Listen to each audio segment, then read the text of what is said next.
Hello everyone. आज हम लोग डिस्कस करेंगे बेसिकली यूपीपीएससी में जो पेपर 6 है उसमें आप लोगों का कई सारा सेक्शन है जो स्टेट की पॉलिसीज़ के रिगार्डिंग डिस्कशन करता है और वो पॉलिसीज़ का रोल बड़ा इंपॉर्टेंट है जब अगर हम पेपर 5 और पेपर 6 में देखें, स्पेशली पेपर 6 में। ठीक है, तो मेंस में उसका बहुत बड़ा वेटेज है और प्री में भी थोड़ा बहुत उसका रेफरेंस देखने मिल जाता है, कई सारे फैक्ट्स देखने मिल जाते हैं। तो ऐसी ही हम लोग यहाँ पे एक सीरीज़ के टाइप में प्लान कर रहे हैं जिसमें मैक्सिमम जो क्या कहते हैं आप लोगों की जो पॉलिसीज़ वाला जो कॉन्सेप्ट है ना, उसको हम लोग थॉरोली इन्वेस्टिगेट करके सारे अच्छे से उसको कवर अप करें और जिससे तुम लोगों का जो मेंस के क्वेश्चन जो पॉलिसीज़ बेस्ड बनते हैं कम से कम 4 से 5 क्वेश्चन वो आसानी से हो जाए। क्योंकि इस बार के यूपीपीएससी के पेपर में ये देखा गया कि पेपर 6 में काफ़ी ज़्यादा डिफ़िकल्टीज़ देखने मिली। रीज़न इज सिंपल, क्योंकि आप लोगों के पास उतना कनेक्टिव डेटा नहीं है और पॉलिसी डॉक्यूमेंट एनालिसिस का जो एक चैलेंज है वो भी एक कहीं ना कहीं बना रहता है। इसी वजह से मार्क्स में थोड़ा सा इश्यूज आते हैं और इस चीज़ को हम लोग आज एक्चुअल में कवर करने वाले हैं। तो आज हम दो पॉलिसीज़ के बारे में डिस्कशन करेंगे। फर्स्ट है तुम्हारा डेटा सेंटर पॉलिसीज़ के बारे में एंड सेकंड है तुम्हारा आईटी पॉलिसीज़ के बारे में। तो सबसे पहले हम डेटा सेंटर पॉलिसीज़ के बारे में डिस्कस करते हैं। In fact I am the witness of this policy. जब इन्वेस्टर समिट हुआ यूपी में, ठीक है, तो इसके काफ़ी लार्जर इम्पैक्ट देखने मिले। सबसे पहली चीज़, हम पॉलिसीज़ समझने जा रहे हैं तो पॉलिसीज़ समझने से पहले थोड़ा सा हमें पॉलिसीज़ के डेप्थ को समझना पड़ेगा कि why do we need policies.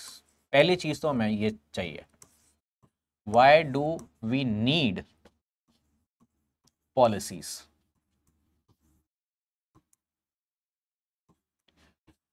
UP is a rising economic centre या economic hub.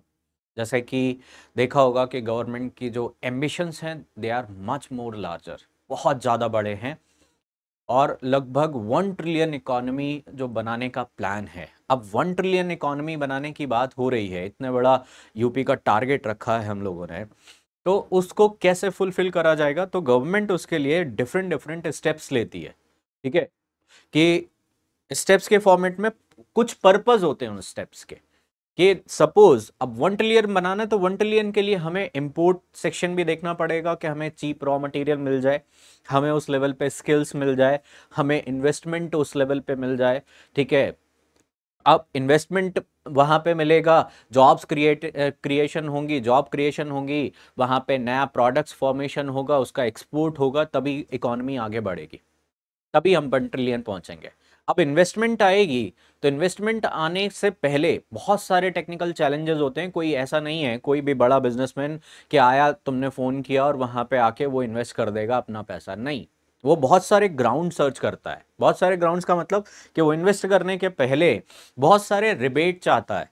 Rebate in the sense कि उसको वहाँ पे, जैसे इकॉनमी में पढ़ा है कि वहाँ पे 4 फैक्टर कहीं ना कहीं काम करते हैं, जिसमें लैंड, लेबर हो गया, तुम्हारा कैपिटल इन्फ्यूजमेंट हो गया। ठीक है, इस तरीके से वहाँ पे वहाँ पे इंटरेस्ट वगैरह का सेक्शन हो गया। तो ये 4 मेजर कंपोनेंट देखने मिलते हैं। तो अब वो यहाँ पे जब इन्वेस्ट करने आ रहा है तो बहुत सारे रिबेट मांगेगा कि सपोज हमें वहाँ पे एक जगह पे कलेक्टिव लैंड मिल जाए, हमें स्किल वहाँ पे मिल जाए, हमें जो डॉक्यूमेंट हैं उनके क्लियरेंस कराने के लिए ऐसा ना हो कि चौखट दर चौखट हमें भागना पड़े। राइट, सपोज कोई वहां पे, क्योंकि परमिशन डिफरेंट डिफरेंट डिपार्टमेंट की परमिशन लेना है, परमिशन लेने के लिए अलग अलग डिपार्टमेंट के चक्कर काटना, उसमें एक लंबा टाइम इन्वेस्ट करना, वो आज के डेट में बिजनेसेस पसंद नहीं करते। तो इन सब चीजों को सॉल्व करने के लिए यहाँ पे गवर्नमेंट क्या करती है, एक पॉलिसी अनाउंसमेंट करती है। पॉलिसी अनाउंसमेंट का जो मेन पर्पज होता है to give a clear guideline या direction, to give a clear direction या क्लियर प्रोजेक्शन भी कह सकते हो, कि क्लियर प्रोजेक्शन। प्रोजेक्शन किस चीज के, डिफरेंट तरीके के, कि हम एक्चुअल में ये चीज किस पर्पस से कर रहे हैं, हमारा विजन क्या है। ठीक है, विजन को फुलफिल करने के लिए हमारी स्ट्रैटेजीज क्या हैं, स्ट्रैटेजीज जो हैं उन स्ट्रैटेजीज को सपोर्ट करने के लिए हम किस तरीके का यहां पे फ्रेमवर्क डेवलप कर रहे हैं, वो फ्रेमवर्क में क्या गाइडलाइंस हैं। ठीक है, किस तरीके के हम वहां पे सपोर्टिव डिपार्टमेंट बना रहे जो आपके काम को आसान बनाएंगे, किस तरीके की रिबेट्स दे रहे, किस तरीके से government will help the investors, जिससे वो ल्यूक्रेटिवली उनको अट्रैक्ट कर सके। उनको वहां पे दिखाना पड़ेगा कि देखो ये चीज आप यहां से करोगे तो आपको यहां से ये प्रॉफिट होगा, और गवर्नमेंट भी उसमें हेल्प करेगी। तो ये सारी चीजें जब तक हमें क्लियरली इंडिकेट नहीं होंगी बिजनेस फिटर्निटीज को, तब तक एक्चुअल में उसका कोई पर्पज नहीं। इसीलिए गवर्नमेंट पॉलिसी जो डायरेक्शंस है, पॉलिसी डॉक्यूमेंट है, वो रिलीज करती है। यानी उसका मेन ऑब्जेक्टिव होता है to provide the vision, strategies and framework, जिसके ऊपर वो एक पर्पसफुली वो काम करने वाली है कि हाँ ये हमारा ये मेन एजेंडा है, ठीक है। हम उस एजेंडा को फुलफिल करने के लिए इस तरीके से मल्टीपल सेक्टर में स्ट्रैटेजीज बनाई हैं। अब हर स्ट्रैटेजीज के लिए अलग अलग फ्रेमवर्क है, ठीक है। हमारा क्या एक्सपेक्टेशन आपसे है, हम क्या आपको सपोर्ट करेंगे, ये सारी चीजें वहां पे रहती हैं। तो हमें इन्हीं सब चीजों में सबसे पहले यहां पे समझना है यूपी की डेटा सेंटर पॉलिसी। अब डेटा सेंटर पॉलिसीज को समझने से पहले हमें यह समझना पड़ेगा कि वाई यहां पे why did UP government created this policy, क्यों एक्चुअल में ये पॉलिसी बनाई। अगर तुम इंडिया का यहां पे डेटा उठा के देखो तो इंडिया का वर्ल्ड में डेटा शेयरिंग 20% के आसपास है। यानी कि हम जो डेटा कंजम्पशन करते हैं या जो इंटरनेट चलाते हैं, उस इंटरनेट के चलाने की वजह से जो डेटा जनरेट होता है वो पूरे वर्ल्ड का 20% है, यानी कि much more larger. But problem is that कि वो इतना सारा डेटा बनाने के बाद भी वो डेटा स्टोरेज कहाँ होता है, दूसरी कंट्री में, अमेरिका में, सिंगापुर में, ठीक है। उसके बाद तुम्हारा चाइना में, इन सब कंट्रियों में जाके वो स्टोरेज होता है। अब उस डेटा की रिक्वायरमेंट हमें है, तो हमें फिर उनसे बोलना पड़ता है, और कई बार ऐसा चांसेस होता है कि वो डेटा हमें नहीं मिलता। जैसे फॉर एग्जांपल कि सपोज किसी क्रिमिनल को पकड़ना है, अब हमें वहां पे सपोज एप्पल का डेटा चाहिए, नहीं मिल रहा। एप्पल से आप चाहे जितना कहते रहो नहीं देगा, व्हाट्सएप से कहते रहो वो नहीं देगा। क्यों? क्योंकि हम वहां पे अपने सर्वर पे स्टोर ही नहीं है, वो अमेरिका में जाके स्टोर है। अब मैं अमेरिकन गवर्नमेंट से कहो वो लंबा फिर चैनल फॉलो करो, तो वहां बड़ी मुश्किल आती हैं। और भी कई सारे काम होते हैं डेटा के। तो डेटा स्टोरेज कैपेसिटी मात्र 2% है। तो इनफैक्ट गवर्नमेंट ऑफ इंडिया ने ये प्लान किया था, आई थिंक ये काफी लंबे टाइम से डिस्कशन में है, कि government of India is planning to create data localisation centre. अब data localisation centre India government of India का प्लान है। तो अब गवर्नमेंट ऑफ इंडिया चाह रही है कि यहाँ पे डेटास बने, तो हर स्टेट भी चाहेगा कि हमारे यहाँ पे बन जाए, क्योंकि बनेगा जिस जगह पे डेटा सेंटर बनेंगे वहां पे एक्चुअल में नए तरह की टेक्नोलॉजीज आएंगी, इन्वेस्टमेंट्स आएंगी, जॉब्स आएंगी। तो यहां पे क्यों गवर्नमेंट ऑफ यूपी एक्चुअल में इसको लॉन्च करी, कि जिससे हम यूपी के अंदर डेटा लोकलाइजेशन कर सकें। And data localisation itself a big business, data centre business. क्यों? क्योंकि जिन कंपनियों के हाथ में डेटा रहेगा वो एक्चुअल में उस डेटा को बेचेंगी। मतलब पर्सनल डेटा नहीं, डेटा में भी क्लासिफिकेशन होते हैं कि पर्सनल जो डेटा है वो शेयर नहीं किया जाएगा। जो जनरल डेटा है, कि सपोज तुम्हें मोबाइल चला रहे, तुम्हें शूज का शौक है, तुम्हें किसी और चीज का शौक है, तो तुम्हारा तुम इंटरेस्ट दिखा रहे हो ना, वो एक डेटा है। आज की दुनिया में यही सबसे कॉस्टली चीज है। अब जिन कंपनियों को ये डेटा उनके हाथ में रहेगा, वो वहां पे बड़े बड़े ब्रांड्स को, बड़ी बड़ी कंपनियों को डेटा वहां पे भेजेंगे कि फलाना व्यक्ति जो है वो जूते खरीदने में इंटरेस्टेड है, फलाना व्यक्ति जो है वो कार खरीदने में इंटरेस्टेड है। तो वो उनके लिए एक बहुत बड़ा बिजनेस है। तो मेन हमारा कंसर्न क्या है यहाँ पे गवर्नमेंट ऑफ यूपी का, कि डेटा लोकलाइजेशन किया जाए। और डेटा लोकलाइजेशन के लिए हमें एक हेवी इन्वेस्टमेंट चाहिए पड़ेगा, जिससे हम डेटा सेंटर बिजनेस यूपी के अंदर क्रिएट कर सके। ये मेन पर्पज यहाँ पे प्लान किया। अब यूपी गवर्नमेंट का क्या अपना विजन, मिशन, टारगेट है।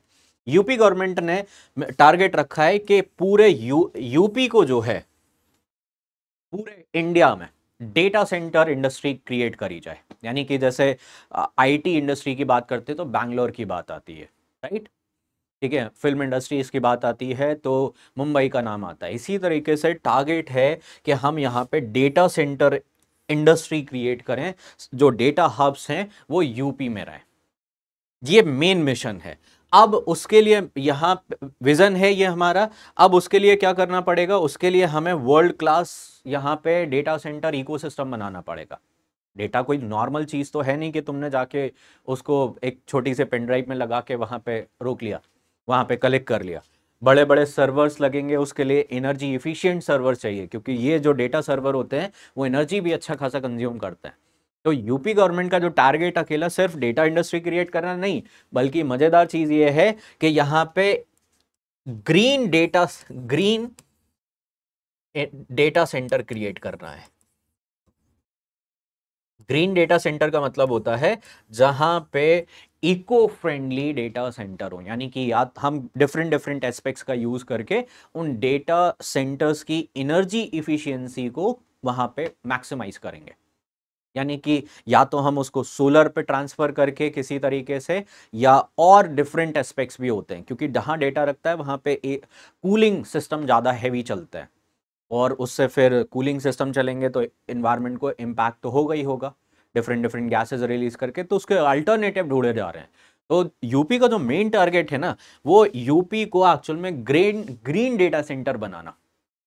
कैसे किया जाएगा, उसके लिए यहां पे वर्ल्ड क्लास इकोसिस्टम, और उस इकोसिस्टम में इन्वेस्टमेंट आएगा।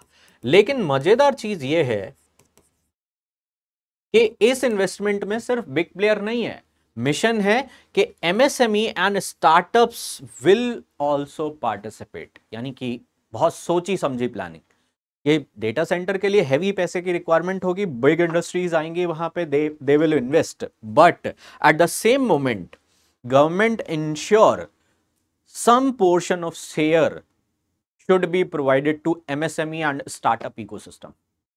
यानी कि सपोज कंपोनेंट वाला पार्ट हो गया, ठीक है, एनर्जी वाला पार्ट हो गया, कूलिंग सिस्टम वाला पार्ट हो गया, तो उनको एक्चुअल में यूपी के एमएसएमई सेक्टर को दिया जाएगा। इससे फायदा क्या होगा, इससे फायदा एक्चुअल में ये होगा यहाँ पे कि अपने जो छोटे छोटे बैकग्राउंड में जो काम करने वाले लोग हैं उनको वहां पे बूस्ट अप मिलेगा, क्योंकि यूपी की जो मेजर इंडस्ट्री है वो एमएसएमई सेक्टर पे काम करती है। तो ये उसका टारगेट है, वहां पे मिशन है वहां पे। अब टारगेट क्या है कि हम इससे क्या चीज करना चाह रहे हैं, इससे हम लगभग 900 मेगावाट जो डेटा सेंटर है वो एक्चुअल में यहां पे क्रिएट करना चाह रहे हैं। ठीक है, लगभग 30,000 करोड़ के आसपास का इन्वेस्टमेंट अट्रैक्ट करना चाह रहे हैं। एंड इसके अलावा 8 state of art private data centre park, मतलब जो मेजर अभी हाल फिलहाल का जो टारगेट है वो है लगभग तुम्हारा 900 मेगावाट का data centre. It is huge. And second 30,000 crore का इन्वेस्टमेंट अट्रैक्ट करना, जिससे हम लगभग 8 डेटा पार्क यहां पे क्रिएट करेंगे। ये चीज यहां पे यूपी गवर्नमेंट ने सेटअप प्लान किया है। अब हमने जैसे बताया स्टार्टिंग में कि कैसे करेंगे, 8 डेटा पार्क क्रिएट करना, 30,000 करोड़ वहां पे अट्रैक्ट करना, इट इज डिफिकल्ट। तो उसके लिए सरकार ने प्लान किया क्या क्या। सबसे पहली चीज, कैपिटल सब्सिडी पर लगभग तुम्हारा जो है 7%, या कह सकते हो 10 करोड़, मैक्सिमम 10 करोड़, यानी कि जो फिक्स कैपिटल इन्वेस्टमेंट है, फिक्स कैपिटल इन्वेस्टमेंट, यानी कि एक तरीके से कि सपोज मैं हूं, मेरे पास नहीं है इतना पैसा, ठीक है, लेकिन सपोज मैंने 100 करोड़ लगाए, तो उस पे 7% या अप टू मैक्सिमम 10 करोड़ तक का वहां पे गवर्नमेंट हमें सब्सिडीज देगी डिफरेंट डिफरेंट एरिया से। हो सकता है लैंड सब्सिडी दे, हो सकता है इलेक्ट्रिसिटी सब्सिडी दे, हो सकता है किसी और चीज पे सब्सिडी दे। तो 10 करोड़ तक की हमें यहाँ पे फिक्स कैपिटल इन्वेस्टमेंट जो हम इन्वेस्ट करने वाले हैं उस पे जो लगने वाले टैक्सेस हैं या किसी और तरीके से, वो हमें यहाँ पे सब्सिडीज देगी अगले 10 साल तक। इससे क्या होगा, उनका जो इन्वेस्टमेंट की वजह जो खर्चा है, कॉस्ट है, वो रिड्यूस होगी। दे विल अट्रैक्ट क्या, अच्छा खासा पैसा बच रहा है, 10 करोड़ रुपए बच रहा है। सेकंड, इंटरेस्ट सब्सिडी कि एक्चुअल में अगले 7 साल तक मैक्सिमम 50 करोड़ पर पार्क, 50 करोड़ एक पार्क के ऊपर, वहां पे 7 साल के लिए इंटरेस्ट सब्सिडी। इंटरेस्ट सब्सिडीज का मतलब है कि मान लो सपोज अब इतना पैसा किसी के पास खुद तो होता नहीं है, बैंक से लोन लेंगे या डिफरेंट डिफरेंट जगह से लोन लेंगे, तो उसमें गवर्नमेंट एक्चुअल में जो है लोन वगैरह पे इंटरेस्ट सब्सिडी प्रोवाइड कराएगी अगले साल 7 लाख के लिए, कि हमें वहाँ पे जो जो लोन पे वहाँ पे इंटरेस्ट देना पड़ता है उस पर हमें फ़ायदा मिलेगा, कंपनीज को फ़ायदा मिलेगा। दूसरा ये चीज़। तीसरा, लैंड सब्सिडीज। लैंड सब्सिडीज के जो हमें, क्योंकि कोई भी पार्क बनाना ज़मीन खरीदना पड़ेगा ना, तो अब उस पर डिफरेंट तरीके के टैक्सेस लग रहे हैं, ठीक है, बहुत सारी चीज़ें और भी वहाँ पे लगती है, स्टैम्प ड्यूटी से लेके बहुत सारी चीज़ें होती हैं। तो उसमें सेक्टोरियल तरीके से सब्सिडीज दी जाएगी, जैसे अलग अलग सेक्टर के लिए अलग अलग है। एग्जाम्पल दिखाता हूं यहां पे कि सपोज, एक सेकेंड मैं आप लोग को दिखाता हूं, इसमें दूसरे पॉलिसीज में भी है और वही सेम चीज यहां पे भी काम करती है।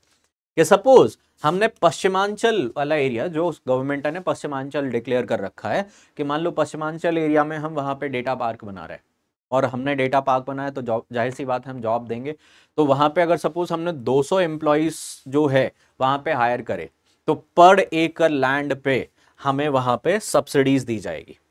इस तरीके से गवर्नमेंट ने यहाँ पे लैंड सब्सिडीज दी है। सिर्फ दो फायदे कि एक तो कंपनी वहां पे जॉब्स भी क्रिएट होंगी, लैंड सब्सिडी दी, सपोज हम वहां पे जमीन दे दी सरकार ने 1 एकड़ के, तुम अगर 200 लोगों को जॉब दे रहे तो एक काम करो, ये जो 1 एकड़ है ये तुम रखो, इस पे हम तुम्हें मिनिमम से मिनिमम चार्जेस पे हम तुम्हें गवर्नमेंट की जमीन एलोकेट कर रहा है, बेच नहीं रहा है, लीज पे दे रहा है एक तरीके से।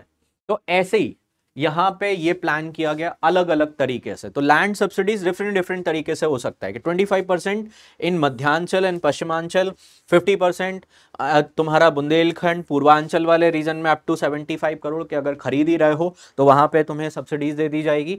और अगर एम्प्लॉयज जनरेशन कर रहे हो साथ में अच्छा ढेर सारा, तो फिर थोड़ा बहुत लैंड्स गवर्नमेंट की तरफ से भी दे दिया जाएगा। तो इस तरीके से वहां पे प्लान आउट किया गया है लैंड सब्सिडीज के फॉर्म में। स्टैम्प ड्यूटी एग्जम्पशंस, ठीक है, कि फर्स्ट ट्रांजेक्शन में 100% के तुम एक बार में जितना वहां पे लैंड खरीदते हो तो स्टैम्प ड्यूटी पे तुम्हें कोई स्टैम्प ड्यूटी नहीं देनी पड़ेगी। सेकंड ट्रांजेक्शन में 50% के आसपास, कि जब तुम दूसरी बार एक्सपेंशन करने के लिए वहां पे अगर बड़ा जमीन खरीदते हो तो उस पर 50% दे देंगे।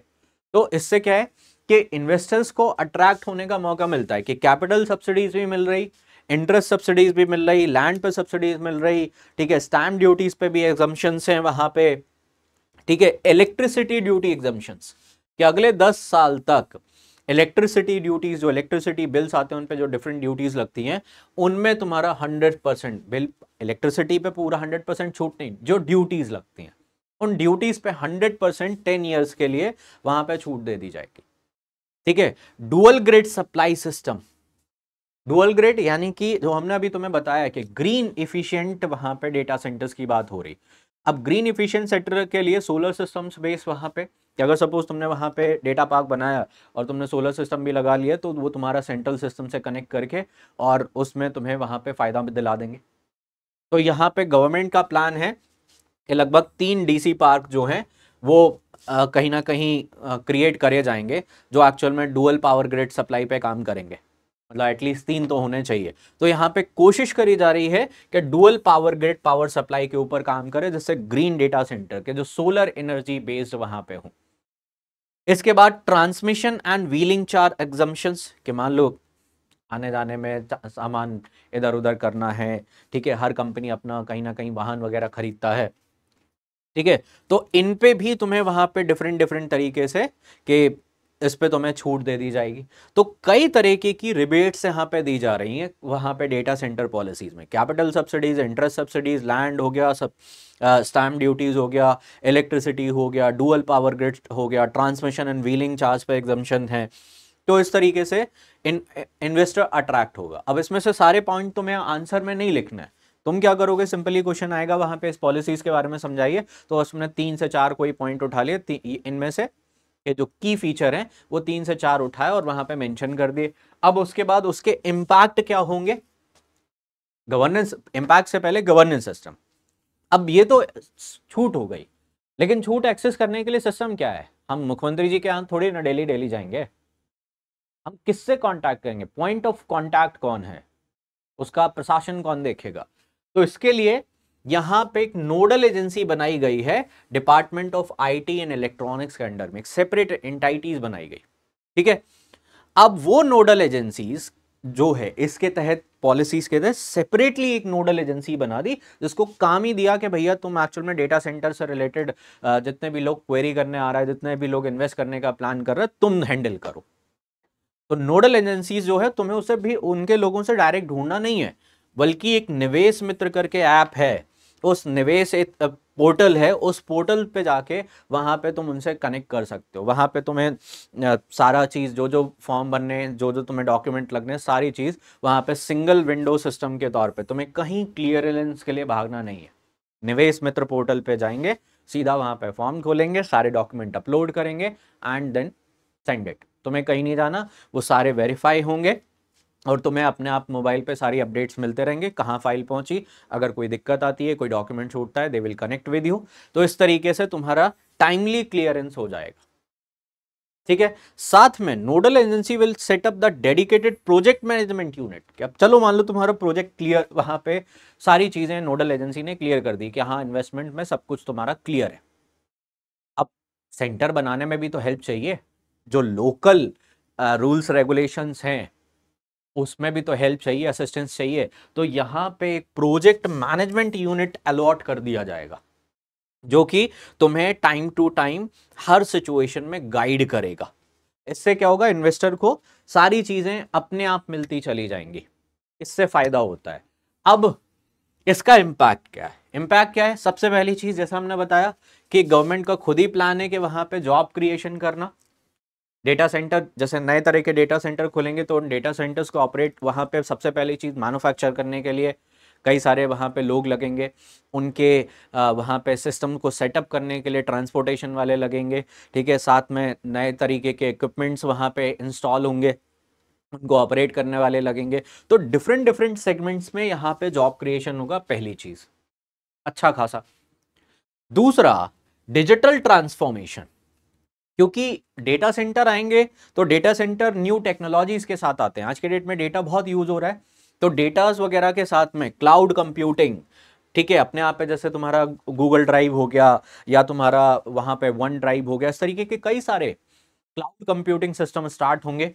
ठीक है, इसके अलावा बिग डेटा एनालिस्ट के, अब डेटा आएगा तो उनके एनालिसिस वाले भी चाहिए होंगे, तभी तो उसको फिल्टर करके तुम दूसरों को बेच पाओगे। जो तुम्हारा इतना सारा डेटा आ रहा, उस डेटा को डेटा एनालिस्ट पहले एनालाइज करेगा कि उसमें से कौन सा काम का है, कौन सा बेकार है, किस, फिर सेग्रीगेट करेगा, सेग्रीगेट करके फिर रिलेवेंट जगह पे उसको ट्रांसफॉर्म करेगा। बिग डेटा एनालिस्ट चाहिए, आर्टिफिशियल इंटेलिजेंस टेक्नोलॉजीज का इस्तेमाल किया जाएगा, क्योंकि इतना सारा डेटा खुद से मैनेज नहीं किया जा सकता। तो यहाँ पे डिफरेंट टेक्नोलॉजीज भी साथ में आएंगी, जॉब क्रिएशन होगा, नई टेक्नोलॉजीज भी आएंगी, डेटा रहेगा तो प्राइवेसी एंड सिक्योरिटीज की बात आएगी, साइबर सिक्योरिटीज। तो यहाँ पे साइबर सिक्योरिटीज के जो ऑप्शंस हैं वो और बढ़ेंगे, क्योंकि प्राइवेट प्लेयर्स आएंगे, वो गवर्नमेंट को हेल्प करेंगे वहां पे डेटा सिक्योरिटी इन ब्रीच से बचने के लिए। साथ में डेटा लोकलाइजेशन होगा, सबसे बड़ा फायदा तो डेटा लोकलाइजेशन होगा। तो कल के दिन अगर सपोज मान लो, जैसे एग्जांपल देता हूँ, वानाक्राई करके एक वायरस वहां पे फैला था, आई थिंक 2017 की बात है। अब उसकी वजह से बहुत सारा जो डेटा है वो नष्ट हुआ around the world.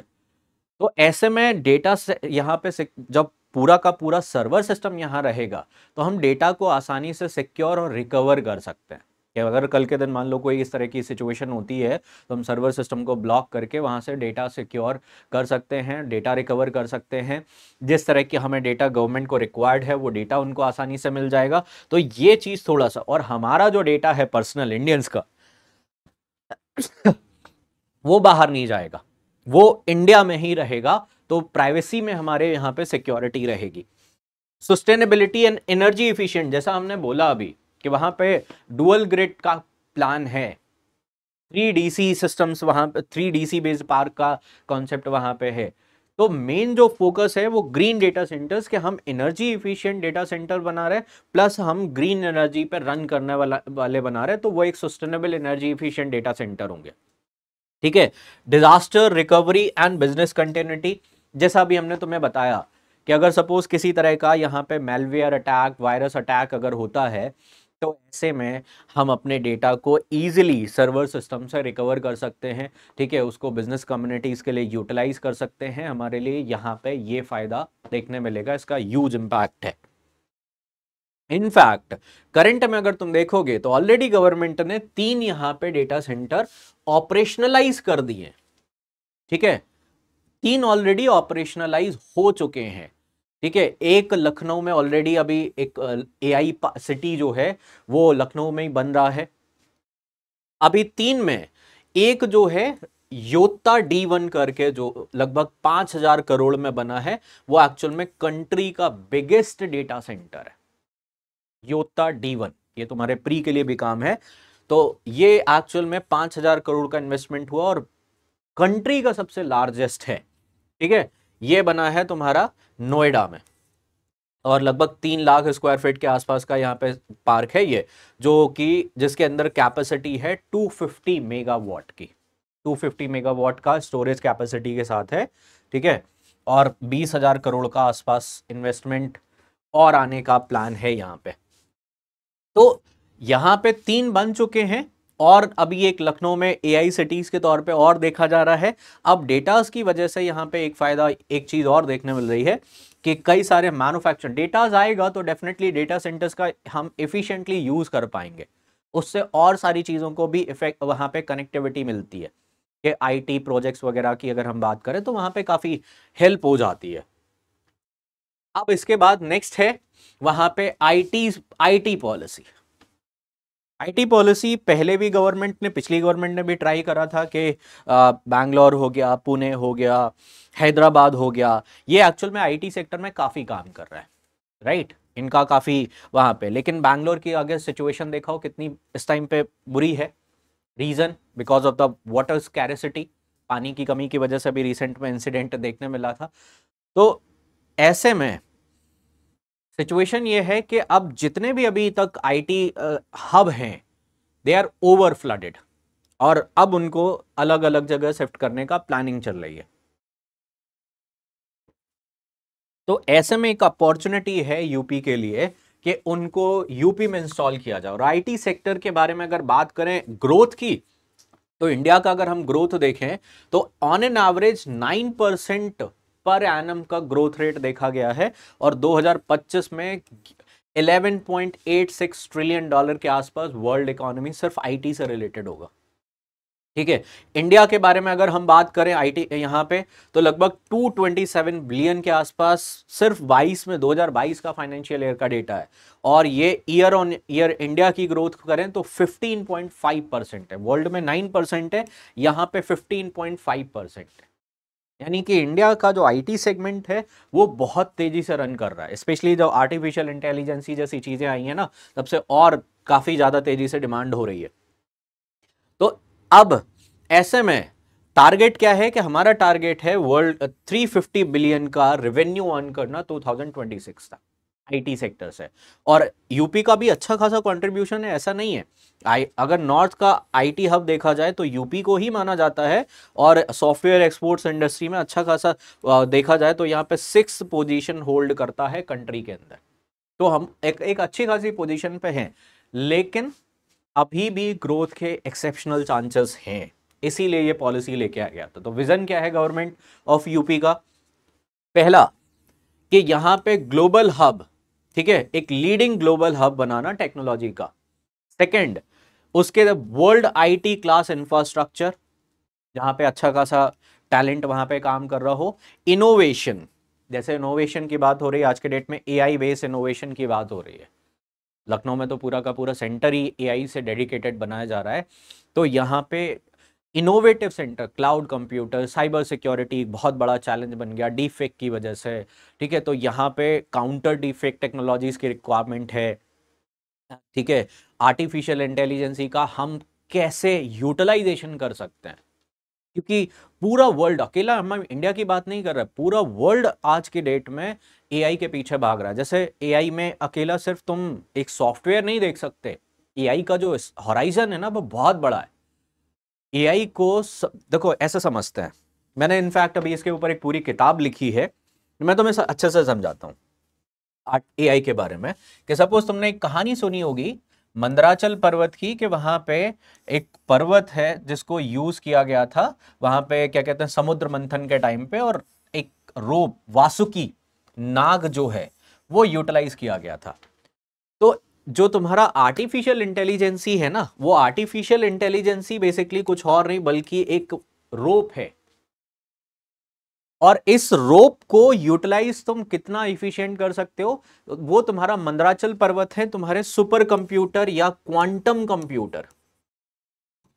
Quantum computer यानी कि तुम्हारा, अगर यहां पे ये मंदराचल पर्वत या quantum computer, super computer highly efficient हैं, तो तुम इस रोप से अच्छा आउटपुट निकाल सकते हो जितना चाहे कैपेबल। लेकिन अगर तुम्हारे पास ये चीज उतनी पावरफुल नहीं है तो फिर तुम उस रोप को घिसते रहोगे, बहुत ज्यादा कुछ फायदा नहीं निकलेगा। तो आईटी सेक्टर, जब हम आईटी पॉलिसीज की यहां पे बात करते हैं ना, तो आईटी पॉलिसीज में बहुत सारी चीजें आती हैं, जैसे क्वांटम, यहां पे नैनो चिप। नैनो चिप में वर्ल्ड में रेस चल रही है पूरे वर्ल्ड में कि नैनो चिप में कौन कितना ज्यादा स्मार्ट हो सकता है। जैसे जनरली अगर वर्ल्ड में देखा जाए तो 9nm चिप अमेरिका की सबसे लेटेस्ट मानी जाती थी, लेकिन इसको चाइना ने रिसेंट में ब्रेक किया और लगभग आई थिंक 3nm चिप जो है उसने डिप्लॉय करी है। अब इसकी वजह से उसके जो कंप्यूटर है ना वो हाईली इफिशिएंट हो जाएंगे।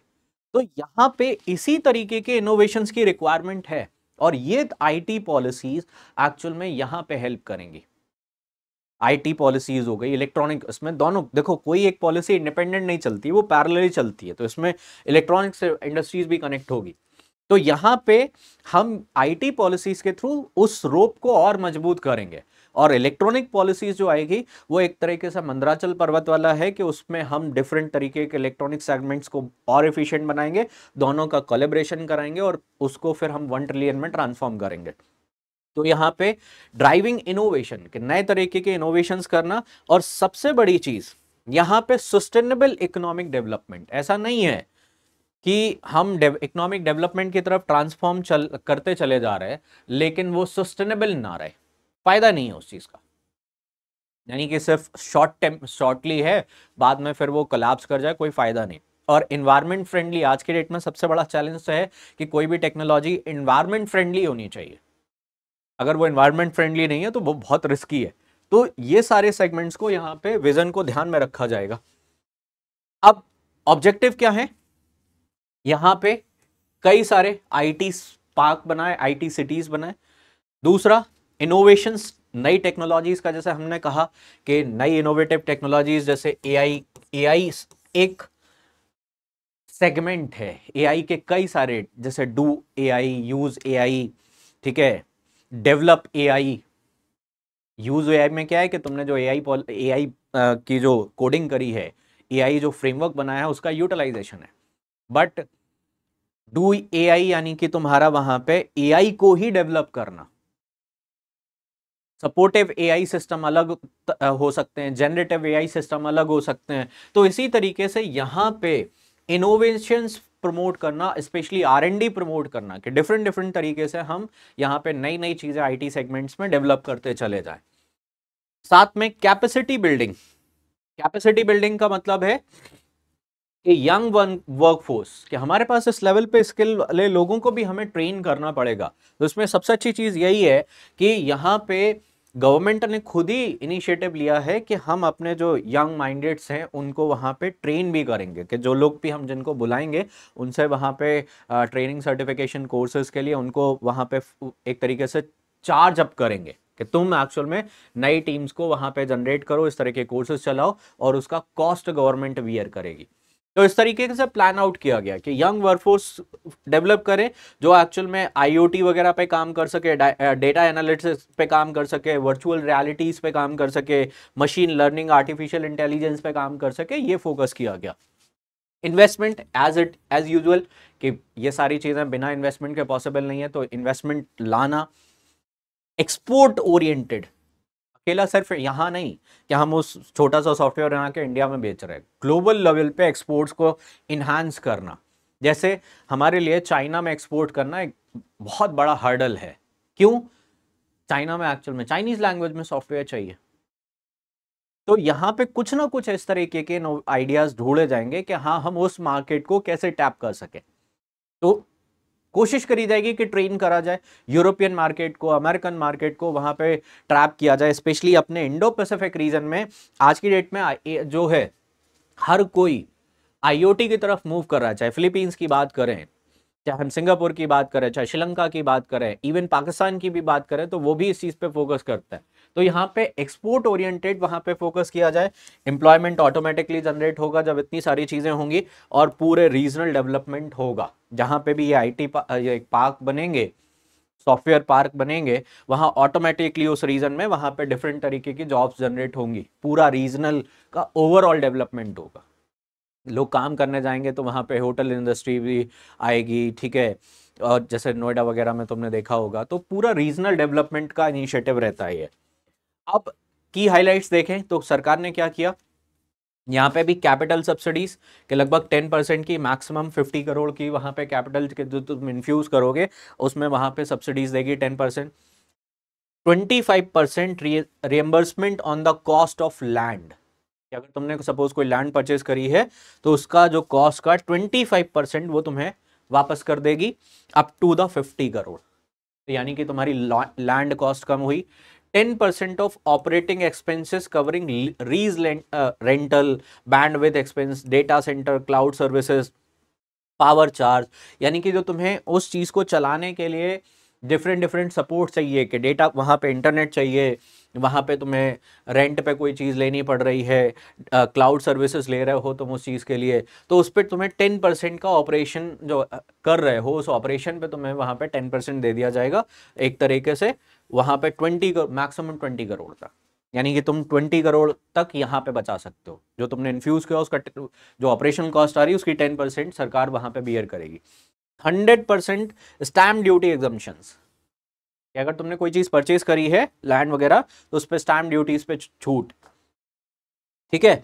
इसके अलावा 7% इंटरेस्ट सब्सिडीज फॉर 5 ईयर, के तुमने अगर सपोज कोई लोन वगैरह है वहां पे up to the 1 crore per annum, 1 crore तक का जो इंटरेस्ट है वो माफ कर दिया जाएगा। Incentive for certification up to the 25 lakh per unit, कि अगर सपोज तुमने वहां पे लगभग 25 लाख पर यूनिट के हिसाब से चीजें वहां पे डेवलप करी तो वहां पे उस चीज के लिए इंसेंटिव दिया जाएगा। इसके अलावा पेटेंट फाइलिंग, सबसे इंपॉर्टेंट चीज तो यही है पेटेंट फाइलिंग, कि अगर तुमने कोई नई चीज बनाई तो ऑब्वियस सी बात है तुम उसको पेटेंट कराओगे, और पेटेंट कराने की कॉस्ट आती है, तो पेटेंट कराने की कॉस्ट को रिएम्बर्स कर दिया जाएगा।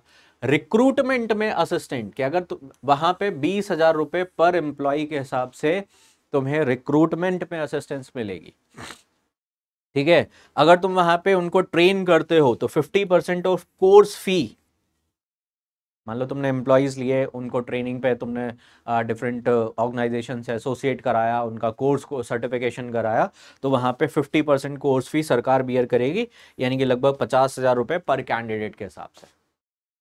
तो अच्छा खासा यहाँ पे बेनिफिट सरकार दे रही है। अब इसका इम्पैक्ट क्या है, इम्पैक्ट है इन्वेस्टमेंट अट्रैक्शन। जाहिर सी बात है कि जब इस तरह की चीजें देखेगी तो कंपनी उसको थोड़ा सा अट्रैक्शन होगा, ठीक है। दूसरी चीज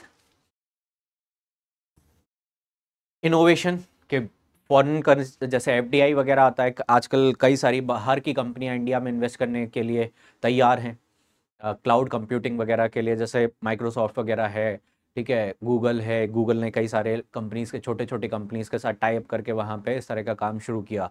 कई इंडिया के अपने खुद के जो स्टार्टअप्स हैं वो स्टार्टअप्स एक्चुअल में अच्छा काम कर रहे हैं, तो वो एक्चुअल में यहाँ पे तैयार हैं उस चीज़ के लिए, तो नए तरीके के स्टार्टअप्स भी आ सकते हैं। ईज ऑफ डूइंग बिजनेस, इससे क्या है यहाँ पे, क्योंकि सिंगल विंडो सिस्टम, सारी चीजें ट्रांसपेरेंसी से एक नोडल एजेंसीज वहां पे सपोर्ट करती है, ठीक है। एक्सपोर्ट के लिए वहां पे पॉलिसीज उसी के अंदर है कि आप एक्सपोर्ट करोगे तो उसके लिए असिस्ट करेगी, तो इससे ईज ऑफ डूइंग बिजनेस आसान हो जाएगा। सिंगल क्लियरेंस से लेके ऊपर से लेके नीचे तक का जो तुम्हारा अपस्ट्रीम डाउनस्ट्रीम सिस्टम है ना, वो पूरा स्मूथ फंक्शनिंग करेगा, तो ईज ऑफ डूइंग बिजनेस होगा। एम्प्लॉयमेंट अपॉर्चुनिटीज, इन्वेस्टमेंट आएगा, स्टार्टअप्स खोलेंगे तो एम्प्लॉयमेंट वहां पे अपॉर्चुनिटी। गवर्नमेंट को फायदा, डिजिटल गवर्नेंस, इसकी वजह से क्या है, कि लोग कहीं ना कहीं डिजिटली कनेक्ट होंगे, गवर्नमेंट को भी उसका फायदा मिलेगा कि गवर्नमेंट इन स्टार्टअप से नई चीजें परचेज कर सकता है, नए सॉफ्टवेयर उनका यूटिलाइज कर सकता है गवर्नेंस सिस्टम में।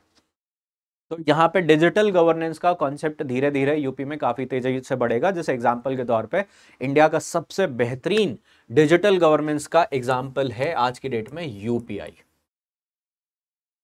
यूपीआई अकेला इंडिया तक नहीं, बल्कि यूपीआई ने सिंगापुर के पेयू नाउ के साथ वहाँ पे ज्वाइंट स्टार्ट कर दिया, श्रीलंका में हो चुका है। तो काफ़ी सारी कंट्री यूपीआई के साथ या तो डायरेक्टली यूपीआई के साथ कनेक्ट हो रही हैं या कोलैबोरेशन कर रही है। इससे इंडिया को बूस्टअप मिल रहा है। तो ऐसे कई सारी चीज़ें यूपी में भी होंगी, इससे डिजिटल गवर्नेंस बढ़ेगी। ठीक है। और ग्लोबल कॉम्पिटिटिवनेस के जो एक्चुअल में नए तरीके के स्टार्टअप्स आएंगे, नए तरीके के आइडियाज आएंगे, तो ग्लोबल लेवल पे चीज़ें और टफ हो जाएंगी कि हमें एक्सपोर्ट करने में आसानी होगी, कि जहाँ पे कई जगह पे हम अभी टैप नहीं कर पा रहे वहाँ पे टैप करेंगे तो चीज़ें थोड़ा सा अच्छी जाएंगी।